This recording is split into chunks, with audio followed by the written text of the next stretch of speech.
Welcome to Prospective Doctors MCAT Podcast, brought to you by Medschoolcoach. Each week, Sam breaks down the highest yield MCAT topics so you can score as high as possible on test day. Hello and welcome to a bonus episode of Prospective Doctors MCAT Basics. Today I'm talking to Katelyn Sawyer. She is the MCAT Content Manager for Medschoolcoach, and we are going to talk about everyone's favorite part of the MCAT, which is cars. And so, Katelyn, thanks for joining me today, first of all. Appreciate it. Yeah, of course. Happy to be here.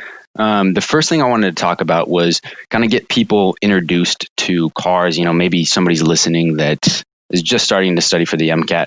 So I want to go through and first talk about what cars is about. And so my first question for you is, what types of passages will I see when I'm taking cars? Is there any topic that you see a lot come up, or what are those kind of main topics you'll see, if there's such a thing? Sure. So in theory, the AMC says that the car section is divided about 50% between passages in the humanities categories and passages in the social sciences. In practice, this ratio will not be an exact number for any given MCAT, but they'll probably roughly be shooting for around that. Every MCAT passage across the tests, including in the car section, is pulled from outside sources. So these aren't passages that are being written by test writers at the AMC. They're from academic journals, news articles, stuff like that, anywhere from, the mid 60s and 70s to the modern day. So you're not going to be seeing the super arcane Greek philosophy that's been translated to modern English, but you will see texts ranging from sociological concepts like public health or epidemiology to more humanities-based stuff like history, English, philosophy, theology. So you'll see a very wide range of topics on the MCAT, but it'll roughly fall into that 50-50 breakdown of sociological sciences and humanities. Gotcha. And for whatever reason, I saw a ton of opera passages. I don't know why that sticks in my mind. It's kind of random, but yeah, you'll get stuff like that. Every test is not unique because they reuse some passages from test to test, but every test is different from other tests. So you could, on any given passage or any given exam, see something that catches you off guard. You could always have a test that has, as you saw, a bunch of opera passages. I think I had 2 passages on my exam about Taoism, so you'll just see random kind of patterns like that. Okay. Don't read too much into it, though. It's not a sign of what to expect. Gotcha. And so what types of questions will I see regarding these passages? Good question. So all questions on the MCAT or on the car section of the MCAT are divided into 3 basic concepts, 3 basic foundational concepts. They're either foundations of comprehension, reasoning within the text, or reasoning beyond the text. And we'll break down about 30, 40, 30. So 30% of questions will be foundations of comprehension, 40 will be reasoning within the text, 30 will be reasoning beyond the text. So foundations of comprehension are questions that are basically testing, did you understand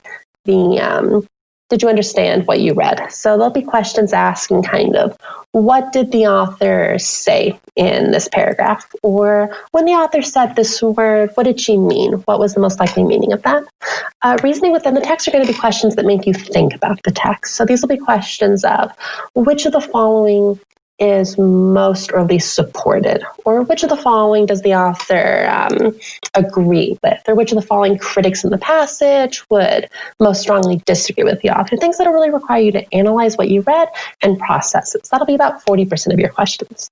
The last 30 come from the category of reasoning beyond the text. So these are going to be questions that make you think, as the name says, beyond the text. They will provide you with outside examples or sources and require you to compare them to the passage and come to conclusions. So really common examples of this will be, suppose that X, what would the author say about this? Or if X was true, how would this affect claims made in the passage? Or which of the following new statements, if true, would most weaken the author's main argument? So those would be the kind of questions you see there. So to summarize, 3 types of questions: either what did the passage say, what did the passage mean, or how would this outside knowledge affect the passage? Cool. All right.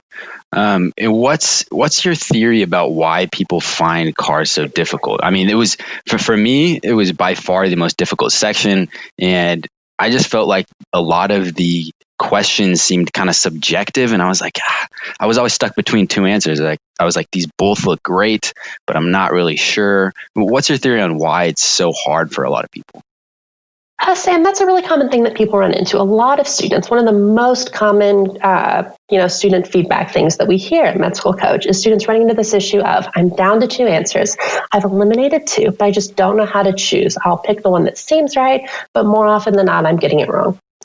There's no single reason for this, but there are a couple that we've been able to identify as kind of being the culprits behind this. So the first is that students often misunderstand what they're trying to do in the car section, because the car section is not fundamentally different from the other sections.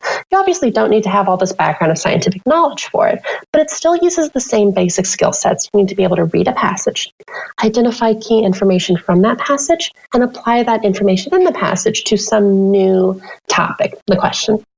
When you get to the question and you're reasoning through it, don't just look for reasons why questions could work. When students get down to 2 answers, usually it's because C and D are obviously wrong to them. And A and B both seem like they could kind of make sense. But it's not enough just for an answer to kind of make sense. There have to be two real criteria for an answer to be correct. The first is that it has to have some unambiguous passage support.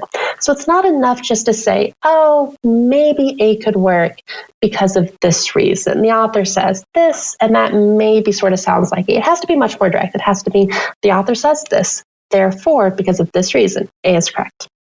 The second reason is that the answer has to not be wrong. That kind of sounds obvious when you phrase it that way, right? But the answer has to not have any problems with it. It is totally possible for an answer to have support, for the author to say something in paragraph 1 that makes A seem correct, and for it to still be wrong because some other part of the passage challenges it or weakens it. So say that you have answer choice A, and you reason out that A could work. A sounds similar to what the author says in paragraph 1. It seems supported. It has passage-based reasoning behind it. But then there's some problem with A. A contradicts something else. There's some element of A that's wrong. Maybe there's one word in A, like only or never, that makes it too extreme. In that case, A is a wrong answer, and B is going to be your better answer. So, to summarize that, to choose an answer, especially when you're down to 2, it's not enough just that the answer has some support. It has to be the strongest answer, and it has to not have some other problem that would cause it to be eliminated. Gotcha. That's great advice. I really like that. And I wish I would have had that advice when I was taking it. But so one thing I hear quite a bit is this idea that there's a cap on the score that you can get on cars. Like you have some innate ability that caps you right off at a 127 or something like that. Is that true? What's your experience with that? There is an element of truth to that. So every student is going to have some maximum score that they can hit in the amount of time they're willing to study.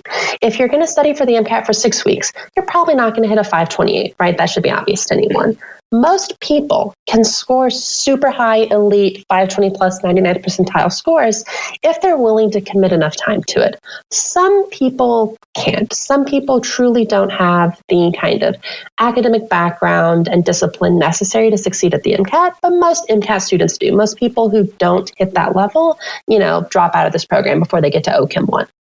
So if you're at this point where you're thinking, oh my gosh, what is my limit? What is the max score I can achieve on the car section or across the exam? It's not really about your potential. It's not that you, Sam, are never going to be able to surpass a 128 on cars, no matter how much you study. What it really comes down to is how much time is it going to take you to get the score you want? So every student wants 2 things on the MCAT. They want to achieve the maximum score possible, and they want to put in the least amount of studying possible, because no one likes studying for the MCAT. No one enjoys this.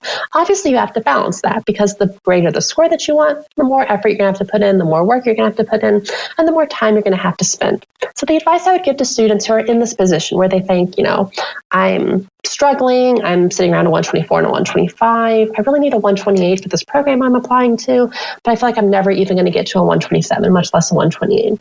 It's really about the time that you're willing to put in, not just kind of on a longitudinal basis, like how many weeks or how many months, but how many hours in a week. Because studying 40 hours a week for a month is a lot more effective than studying 10 hours a week for 2 months. And a big thing there as well is seek outside help. Don't try to do this by yourself. A lot of people have taken the car section. There's a lot of institutional and collective knowledge about how to succeed. Reach out to that.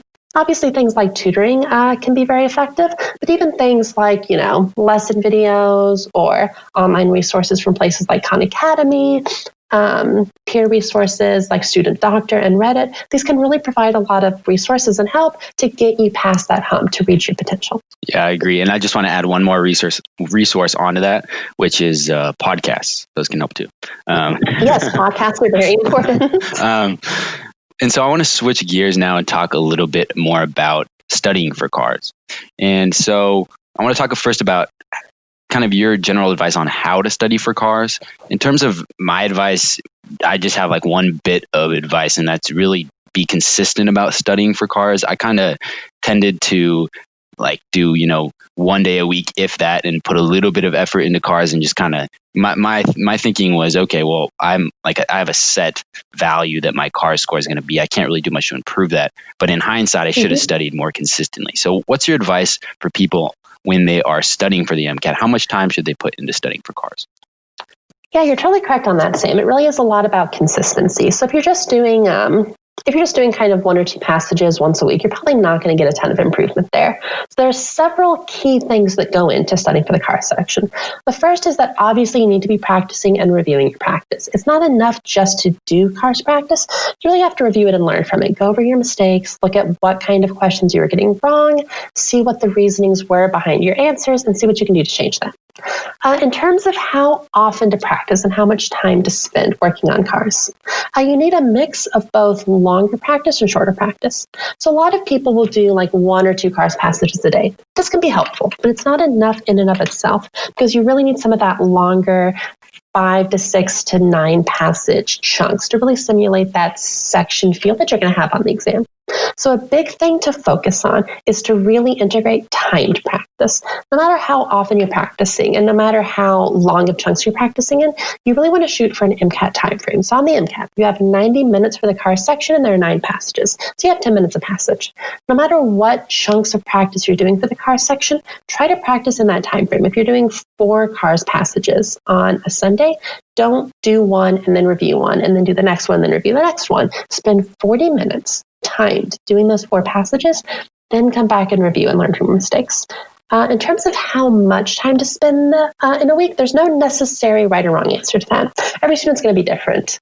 A good rule of thumb is about 30% of your total MCAT commitment should be on cars. If you're really struggling with cars, if your cars is consistently 3 to 4 points lower than your other sections, you might want to bump that number up. 30% is a good baseline. So if you're spending 10 hours a week, you probably want to be spending about 3 hours a week on cars.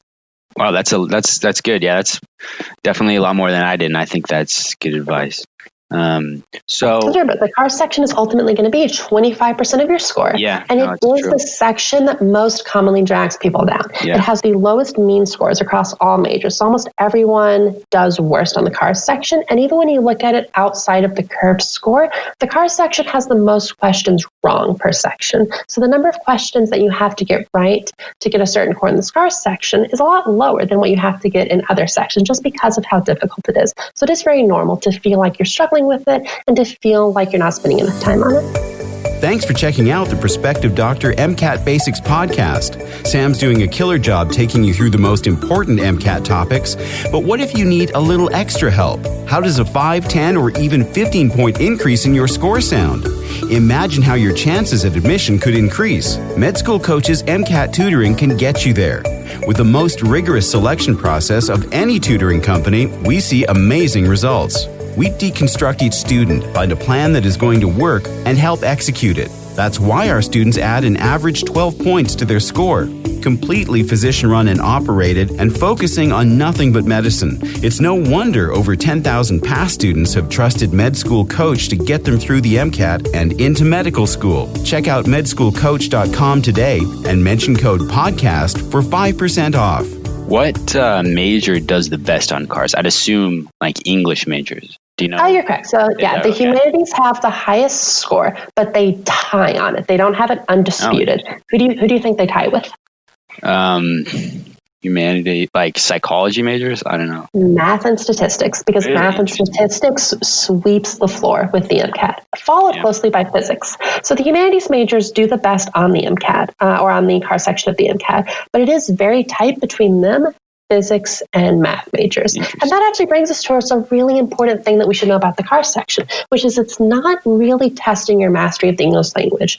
Obviously, you're not going to be able to do well in the car section if you don't have a basic fluency in English, but that's not the skill set that it's testing. It's testing your ability to think critically and solve logical problems. That's why majors like physicists, majors like math and stats majors really do better on the MCAT. They even outscore bio majors on the bio section because across the exam, the key skill that you're trying to master, especially in the car section, is your ability to think critically, to solve problems and reason logically. So throughout your studying, have that be your guiding principle. Don't think about, I need to figure out how to read and process these complex philosophical texts. Really focus on mastering those basic critical thinking skills. Yep. So on to the next topic. What do you think about testing strategies? Are they fact or fiction? So, there's a bunch of different ones I've read about, and you can find these on Reddit forums or Student Doctor Network forums. But, it's stuff like, I only read the beginning and end of a passage, then I answer the questions. Or I read the questions, then I answer the passage. Or, I read the answers, read the passage, then answer the questions. So is there any that you like, or what do you recommend? Sure. So most of those are what I call frosting strategies. So like the frosting on a cake. You don't really need frosting to have a good cake.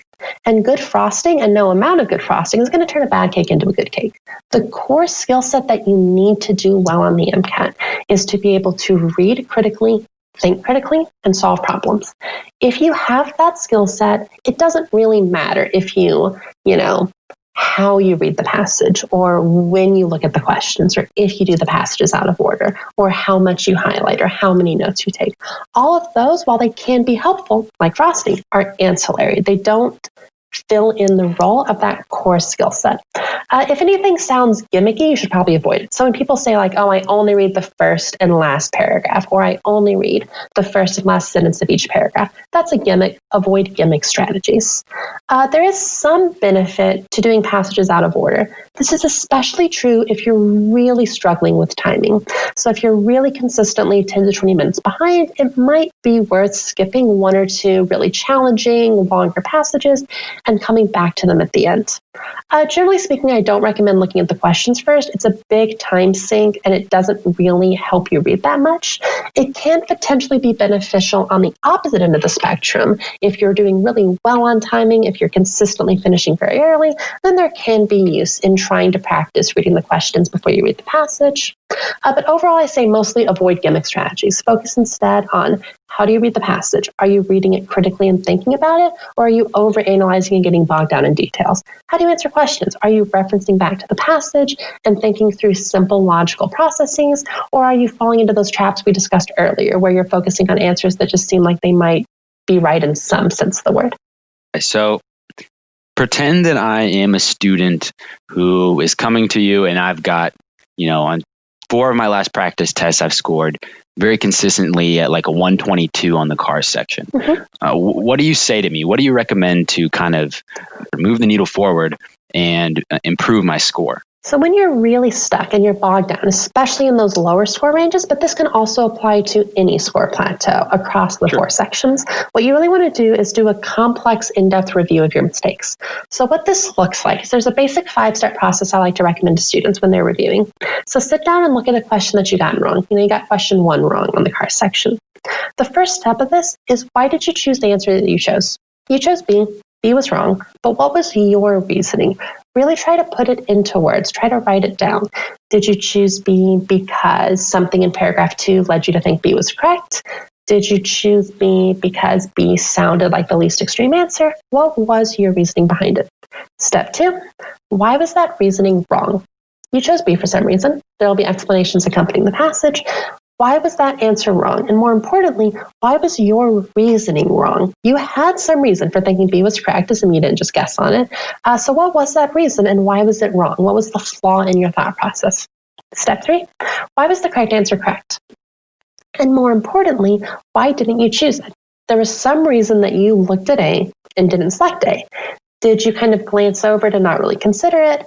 Did you look at it and eliminate it for some reason? If you did, Why was that reason wrong? Why should it not have been eliminated? Step 4, what can you change about this process? You had these thought processes that led you to choose B and led you to eliminate A. What can you change about them? Did you choose B and eliminate A because B really sounded like it matched the author's tone and A didn't, but it turns out that B was more directly supported by the passage and A wasn't? That's a lesson. You can learn to focus more on the passage as opposed to more abstract concepts like tone. And then 5, take these lessons and apply them to the next CARS section that you do. Really make an active effort to take the lessons you're learning from one CARS section and then consciously, deliberately implement them on your next one. Because if you're just reviewing and not really actively thinking about the lessons that you're going to learn, then you're not going to change your score. Yeah, I totally agree. And I think even for all sections of the MCAT, really digging in and reviewing why you got questions wrong, it's a huge part of making improvements. So you're entirely correct. Review is the single most important thing you can do on the MCAT. Even more important than practice itself is spending a lot of time really going through and reviewing your practice and identifying these mistakes and learning from them so that you can change your approach and change your score and get a great MCAT score and go to the med school of your dreams and be a doctor and have a happy life. Yes, exactly. So the next thing I wanted to ask you about was the best study resources for CARS. What's the gold standard, and what do you think about things like Jack Weston? Sure. So if you're looking at CARS practice, there's a lot of different resources available. So we'll start with the AMC resource because these are the most common things that students will take. The AMC has 4 main sources of CARS practice. There's the section bank, the question packs, the official guide questions, and the practice exams. Of those, your practice exams are going to be your most representative because they're divided into, 9 section MCAT appropriate styles with appropriate question breakdowns and passage breakdowns. After the practice exams, the CARS section banks are a really good source of challenging practice. They're very long, they're very difficult. They're a great source for really digging into complex thinking and really solving those kind of harder issues that are blocking your logical processes. After the section banks are the CARS question packs. The question packs are the least useful of the resources because they're pulled from the old verbal section. The passages in the CARS Q packs and all the Q packs on the AMC website are all pulled from pre-2015 practice exams. They're still worth doing, but they're not going to be as useful as the practice test and the section banks. And then the official guide questions are a shorter resource. They're about 30 questions per section. So it's not very long, but it's kind of, like a nice little half-length exam you can take at some point. After that, there's a lot of different prep companies that offer resources. Kaplan publishes practice resources. Khan Academy has practice on their website.